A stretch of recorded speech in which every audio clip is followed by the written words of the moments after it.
तो आज मैं इस वीडियो में बात करने वाला हूं AIMIM पार्टी को लेकर के। और अभी आपको पता ही होगा कि महाराष्ट्र के भीतर अभी इलेक्शन होने वाले हैं विधानसभा को लेकर के, और अलग अलग पार्टी का विश्लेषण किया जा रहा है कि विधानसभा में 2024 के विधानसभा महाराष्ट्र के भीतर किस किस पार्टी को कितनी सीटें मिल सकती है, इस बार किस गठबंधन को क्या सरकार तक पहुंचने में कितनी परेशानी हो सकती है और किस गठबंधन को आसानी हो सकती है। तो मैं इस वीडियो के माध्यम से MIM पार्टी का विश्लेषण करने वाला हूं, जो कि 2014 से लेकर के अभी 2024 के बीच में पार्टी कितनी मजबूत हुई। जब पार्टी यहां पर आई थी उस समय पार्टी की क्या स्थिति थी, लोगों में पार्टी को लेकर क्या था, उसको बात करेंगे। उसके बाद से लगभग 10 सालों के बीच में पार्टी अभी तक किस स्तर पर पहुंची है, पार्टी की तरफ से कितने सांसद दिए गए हैं, कितने विधायक दिए गए महाराष्ट्र के भीतर, इस पे हम चर्चा करेंगे पूरी डिटेल्स में। वीडियो थोड़ी लंबी हो सकती है, इसलिए आप इत्मीनान से बैठे। और अगर आप MIM पार्टी को चाहने वाले हैं, MIM पार्टी के समर्थक हैं और बैरिस्टर असदुद्दीन ओवैसी साहब को आप सुनते हैं, उनको जानते हैं, तो इस वीडियो में पूरी डिटेल्स आपको मैं देने का कोशिश करूंगा। तो महाराष्ट्र के भीतर अगर हम बात करते हैं तो MIM पार्टी मजबूती के साथ इस बार चुनाव लड़ने के लिए ऐलान कर दिया है, और उन्होंने अपना कैंडिडेट भी लगभग 5 या 5 फिलहाल तो घोषित कर दिए थे बैरिस्टर असदुद्दीन ओवैसी साहब, जब पिछली बार वो रैली के लिए आए थे तब। और अभी की हम बात करते हैं तो महाराष्ट्र के भीतर MIM पार्टी के 2 विधायक है, एक मालेगांव से मुफ्ती इस्माइल साहब और दूसरे जो है वो धुले शहर से जो कि फारूक शाह साहब। और कुछ ऐसी सीटें जो 2019 में रन अप रही, मतलब कि 2 नंबर की पार्टी रही, मतलब एक तो जिनको जीत मिली और दूसरे नंबर पर MIM पार्टी रही, जैसे कि औरंगाबाद सेंट्रल, जहां से इम्तियाज जलील साहब विधायक हुआ करते थे, वहां से MIM पार्टी ने कैंडिडेट देने का काम किया था, वहां से 2 नंबर पर पार्टी रही। एक तो जीत मिली शिवसेना को और दूसरे नंबर पर MIM पार्टी रही। उसके बाद से फिर औरंगाबाद ईस्ट सीट से जो कि MIM पार्टी जो रन अप रही 2 नंबर पर रही। उसके बाद से सोलापुर से, जहां से अभी MIM पार्टी ने अपना कैंडिडेट घोषित कर दिया है, ये भी सीट जो है वो 2 नंबर पर रहे। उसके बाद से भाई खल्ला, जहां से वारिस पठान साहब चुनाव लड़े थे, उससे पहले वारिस पठान वहां से विधायक भी बनकर आए थे, और 2014 में वारिस पठान विधायक बनकर आए थे। उसके बाद से औरंगाबाद सेंट्रल से जो इम्तियाज जलील साहब विधायक बनकर आए थे। तो फिलहाल दोनों सीटें खाली हो गई 2019 में, और 2 नंबर पर दोनों सीटें रही, मतलब कि भाई खल्ला भी 2 नंबर पर रही और वहां से शिवसेना की जीत हुई, और फिर यहाँ से भी औरंगाबाद जो सेंट्रल सीट भी खाली हो गई, दो विधायक थे वो खाली हो चुके हैं। उसके बाद से जैसे कि मैंने कहा कि ये कुछ ऐसी सीटें हैं जहां मतलब कि 2 नंबर पर रही, तो यहाँ पर भी पार्टी मजबूत स्थिति में अच्छे खासे यहाँ पर वोट लेकर आए थे।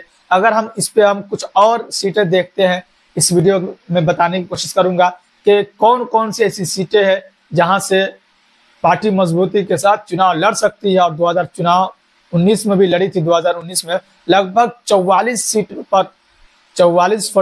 सीटों पर MIM पार्टी ने 2019 में अपना कैंडिडेट देने का काम किया था, और लगभग इनको वोट परसेंट की बात करते हैं तो लगभग 1.39% वोट मिले थे 2019 में, जो लगभग 2014 से बढ़कर 2014 में 1% से भी कम था वोट। 2014 की अगर बात करते हैं तो 1% से भी कम था, लेकिन 2019 में लगभग 1.5% के करीब 1.39% MIM पार्टी का वोट परसेंट बढ़ा है। और अगर हम बात करते हैं कुछ ऐसी सीटें जहां से पार्टी को काफी अच्छे खासे वोट मिले, तो आपको पता ही है कि औरंगाबाद में पार्टी काफी मजबूत स्थिति में है। औरंगाबाद से सांसद भी देने का काम किया लोगों ने, इम्तियाज जलील साहब को सांसद बनाने का काम किया, तो यहाँ पर भी पार्टी काफी मजबूत स्थिति में है। उसके बाद से मालेगांव जो नासिक के भीतर है, तो मालेगांव में भी लगभग यहाँ पर 70-75% जो मुस्लिम आबादी है, वो मुस्लिम बाहुल्य सीट है, तो यहाँ पर भी मुस्लिमों का दबदबा है। इसलिए बैरिस्टर असदुद्दीन ओवैसी साहब ने यहाँ पर अपना कैंडिडेट देने का काम किया 2019 में। और 2019 में यहाँ से विधायक भी बनकर मुफ्ती इस्माइल साहब विधानसभा के भीतर पहुंचे। और इस बार मालेगांव से समाजवादी पार्टी ने भी अपना कैंडिडेट घोषित कर दिया है मुफ्ती इस्माइल साहब को हराने के लिए। और दूसरी बात हम करते हैं तो धुले शहर, जहां से MIM पार्टी के विधायक है फारूक शाह साहब, और यहाँ से भी लगभग 20-22% के करीब मुस्लिम आबादी है। और यहाँ से भी लगभग इस बार उम्मीद जताई जा रही है कि धुले शहर से भी फारूक शाह साहब जीतकर विधानसभा के भीतर पहुंचेंगे। और औरंगाबाद जो ईस्ट विधानसभा की सीटें है, यहाँ पर भी काफी अच्छा प्रभाव है मुसलमानों का, और यहाँ पर भी मुस्लिम की आबादी अच्छी खासी है। तो यहाँ पर भी जैसे कि अच्छे खासे वोट मिलने की उम्मीद है। और पिछली बार भी ये 2 नंबर पर सीट रही थी MIM पार्टी की, 16पुर सिटी जो रनअप सीट रही थी। तो यहाँ पर भी मुस्लिम की आबादी अच्छी खासी है, और यहाँ से भी MIM पार्टी ने टिकट देने का काम किया था 2019 में भी, और 2024 में भी देने का काम किया MIM पार्टी ने। और हम कुछ ऐसी सीटें जिनको हम लेकर बात करेंगे कि किन किन सीटों पर कितनी मुस्लिम की आबादी है। जैसे कि धारावी की बात करते हैं, जो साइन धारावी मुंबई के भीतर है, वहां पर लगभग हम बात करते हैं तो मुसलमानों की आबादी है 33% जो मुस्लिम की आबादी है। तो यहाँ पर भी आप समझ सकते हैं कि 30% से प्लस मतलब 33% के करीब मुस्लिम की आबादी है। तो यहाँ पर भी मुस्लिम का प्रभाव अच्छा खासा है। तो यहाँ से भी पार्टी ने, यहाँ से MIM पिछली बार 2019 की हम बात करते हैं तो यहाँ से पार्टी ने अपना उम्मीदवार बनाया था, और उनको लगभग 13,099 वोट मिले थे। 2019 की अगर बात करते हैं तो 13,099 वोट मिले थे MIM पार्टी को। और चांदीवली से, ये पूरा मैं डिटेल्स बता रहा हूँ, 2019 का आंकड़ा बता रहा हूँ कि 2019 में पार्टी ने जो कैंडिडेट इन सीट से देने का काम किया था, जो 44 विधानसभा की सीटों पर चुनाव लड़ाने का काम किया था MIM पार्टी ने, उनमें से कुछ सीटों का मैं आप लोगों तक डिटेल्स देने की कोशिश कर रहा हूँ। चांदीवली की अगर हम बात करते हैं तो चांदीवली में भी अच्छे खासे वोट मिले थे, लगभग 11,087 वोट मिले थे, जहां पर 27.60% मुस्लिम की आबादी है। और बांद्रा, हम वेस्ट की बात करते हैं तो बांद्रा में लगभग 12,594 वोट मिले थे MIM पार्टी को। और ये बांद्रा में अगर हम बात करते हैं तो 23.80% जो है वो मुस्लिम की आबादी है। वही हम बालापुर की बात करते हैं तो यहाँ पर जो है 44,000, बालापुर में MIM पार्टी को 44,000 वोट मिले थे। और यहाँ पर अगर हम बात करते हैं तो लगभग 23.50% मुस्लिम की आबादी है। वही हम नांदेड़ की बात करते हैं तो नांदेड़ में भी अच्छे खासे यहाँ पर मुसलमान है, यहाँ पर भी लगभग 20,122 वोट मिले थे। और नांदेड़ साउथ से 20,122 वोट मिले थे। नांदेड़ उत्तर से लगभग 41,892 वोट मिले थे नांदेड़ उत्तर से भी। तो यहाँ पर भी काफी अच्छे खासे वोट मिले थे। नांदेड़ में पार्टी काफी मजबूत है। उसके बाद से जो कि नागपुर सेंट्रल से अगर हम बात करते हैं तो नागपुर सेंट्रल में लगभग 8565 वोट मिले थे, जहां पर कहा जाता है नागपुर RSS के लिए जाना जाता है। RSS की पूरे शाखा वहां पर मौजूद है। वहां पर भी MIM पार्टी की मांग है, डिमांड है। लगभग 8565 वोट वहां पर 2019 में मिले थे। और यहाँ पर अगर हम बात करते हैं वोटों की परसेंट की तो यहाँ पर लगभग 22% के करीब यहाँ पर मुस्लिम की आबादी है नागपुर सेंट्रल के पास। वही पुणे कैंट की SC की बात करते हैं तो यहाँ पर लगभग 6142 वोट मिले थे MIM पार्टी को। और 20.70% यहाँ पर मुस्लिम की आबादी है। और वही बीड़ की हम बात करते हैं तो 7,957 वोट मिले थे, यहाँ पर मुस्लिम की आबादी है लगभग 20%। तो ये कुछ कुल ये सीटें हैं जहां पर मुस्लिम की आबादी इतनी परसेंट है। और MIM पार्टी को यहाँ पर काफी अच्छे वोट मिले थे 2019 के भीतर। इसमें से हम बात करते हैं तो पैठानपुर है, पैठान जो है वहां से भी यहाँ पर MIM पार्टी को लगभग 17,212 वोट मिले थे। और यहाँ पर हम बात करते हैं तो 14.80% मुस्लिम की आबादी है। उसके बाद से अगर हम बात करते हैं तो संगोल, यहाँ पर लगभग 3%, लगभग जो है 3% मुस्लिम की आबादी है। संगोल में 3.10% मुस्लिम की आबादी है और यहाँ पर जो है 987 जो है वो वोट एमआईएम पार्टी को, बैरिस्टर असदुद्दीन ओवैसी साहब की पार्टी को मिला था 2019 के बीच। वहीं अगर हम बात करते हैं बड़गांव शहरी में लगभग 10.50% मुस्लिम की आबादी है और यहाँ पर वोट जो मिले थे 2019 में एमआईएम पार्टी को 7,702 यहाँ पर वोट मिले थे एमआईएम पार्टी को। वहीं अगर हम बात करते हैं तो अलग अलग सीटों पर, जैसे कि मैंने इस वीडियो में बात करने का कोशिश किया है कि किन किन सीटों पर एमआईएम पार्टी को वोट मिले थे, और बहुत सारी ऐसी सीटें हैं जहां पर मुस्लिम बहुल्य सीट है और कुछ ऐसी भी सीटें हैं जहां पर एमआईएम पार्टी 2024 में 2 नंबर पर रही थी, मतलब एक तो जीतने वाले थे, उसके बाद से 2 नंबर की पार्टी बनकर रह गई थी एमआईएम पार्टी।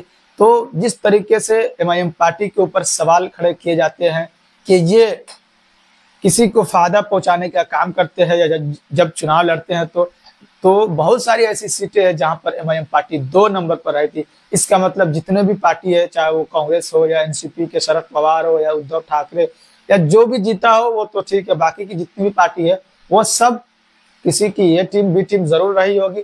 अगर आप किसी पर सवाल खड़ा करते हैं बैरिस्टर असदुद्दीन ओवैसी साहब के ऊपर, तो फिर जहां पर इनको 41,000 वोट मिले थे, 40 हजार वोट मिले थे। अगर हम बात करते हैं भाई खल्ला, यहाँ पर 2 नंबर पर रही थी, वारिस पठान साहब 2 नंबर पर रहे थे, यहाँ पर 31,157 वोट मिले थे। लगभग 31,000 के करीब वारिस पठान को 2019 में वोट मिले थे, 2024 में वो विधायक भाई खल्ला से चुनकर आए थे। तो बहुत सारी ऐसी सीटें जो लगभग 40,000, 50,000, जैसे कि मैंने कहा कि नांदेड़ उत्तर से लगभग 41,892 वोट मिले। तो ऐसी बहुत सारी सीटें हैं जहां पर 44,000, बालापुर से भी उनको वोट मिलने का काम किया। तो अब 2 जगह से इनके विधायक चुनकर आए। तो इस बार जो है उससे ज्यादा मजबूत स्थिति में एमआईएम पार्टी नजर आ रही है और 2014 में जिस तरीके से पार्टी थी उससे बढ़कर 2019 में पहुंची। वोट परसेंटेज भी पार्टी का बढ़ा, लगभग 1.39% पार्टी का वोट शेयर भी बढ़ा। उसके बाद से पार्टी में बड़े बड़े नेता पैदा हुए, पार्टी के भीतर अलग अलग तरीके, अलग अलग जोन से नेता आए। उसके बाद से पार्टी अलग अलग जगह पर पहुंची और पार्टी का जो वजूद है वो बढ़ा और जमीन पर जो पार्टी का वजूद है वो अच्छे से आ गई और लोगों के बीच पार्टी पहुंची। सबसे बड़ा सवाल ये कि लोगों तक पार्टी पहुंच चुकी है, घर घर तक पार्टी पहुंच चुकी है महाराष्ट्र के भीतर। और इस बार ये भी अनुमान लगाया जा रहा है कि नांदेड़ बाई इलेक्शन जो 2024 में होने वाले हैं लोकसभा का, वहां से इम्तियाज जलील साहब भी कैंडिडेट हो सकते हैं। उन्होंने भी ऐलान किया है, अगर ऊपर से ऑफर मतलब ऑर्डर मिलता है बैरिस्टर असदुद्दीन ओवैसी साहब की तरफ से, तो वो विधानसभा जो औरंगाबाद सेंट्रल है जहां से वो विधायक चुनकर आए थे, उसके बाद से वो वहां से चुनाव लड़ सकते हैं, विधायकी का चुनाव, आमदार का चुनाव लड़ सकते हैं। उसके बाद से फिर सेंट्रल जो यहाँ से नांदेड़ से भी लोकसभा का चुनाव बाई इलेक्शन जो हो रहा है वो भी लड़ सकते हैं। तो ये मैंने थोड़ी सी डिटेल्स आप तक रखने का काम किया है कि कितनी आबादी वाली ऐसी सीटें हैं जो मुस्लिम बाहुल्य है, वहां से एमआईएम पार्टी ताल ठोक रही है और बहुत सारी ऐसी सीटें जहां पर पार्टी मजबूत है, जो काफी अच्छी फाइट देने का काम किया था पार्टी ने 2019 में।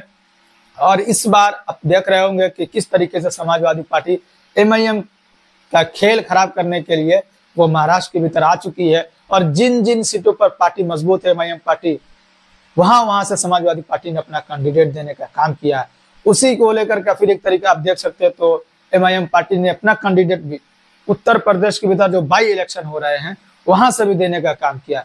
लगभग अभी 3 ऐसी सीटें हैं जहां से एमआईएम पार्टी और उनके जो गठबंधन है, जो पल्लवी पटेल और उसके बाद से जो गठबंधन जो तैयार किया गया था उसमें पीडीएम, उसमें जो है उसकी तरफ से 3 कैंडिडेट दिए गए, जिसमें से 2 कैंडिडेट एमआईएम पार्टी की तरफ से, जो एक मुजफ्फरनगर की विधानसभा की सीट है मीरापुर, उसके बाद से एक और सीट है वहां से एमआईएम पार्टी ने अपना कैंडिडेट देने का काम किया जो कि कुंदरकी से।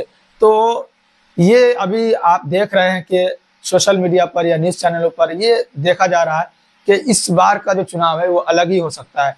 महाराष्ट्र के भीतर गठबंधन को लेकर बहुत सारी चर्चाएं चल रही थी कि शिवसेना के साथ गठबंधन हो सकती है या महाविकास आघाड़ी में पार्टी शामिल हो सकती है, लेकिन फिलहाल इसकी उम्मीद जो है बहुत कम नजर आ रही है। ना के बराबर इसकी उम्मीद है। फिलहाल ऐसा लगाया जा रहा कि वो किसी और छोटे छोटे दल है उनके साथ मिलकर चुनाव लड़ सकते हैं, जैसे कि मैंने बताया कि जो जारंगे पाटिल साहब है उनके साथ हो सकता है इनका गठबंधन हो जाए फ्यूचर में। अभी तक कुछ खुलासा नहीं हो पाया है, तो जो भी होगा आगे, जो भी अपडेट होगा, चाहे वो किसी के साथ छोटे मोटे दल के साथ गठबंधन हो या किसी और दल के साथ, बड़े दल के साथ, या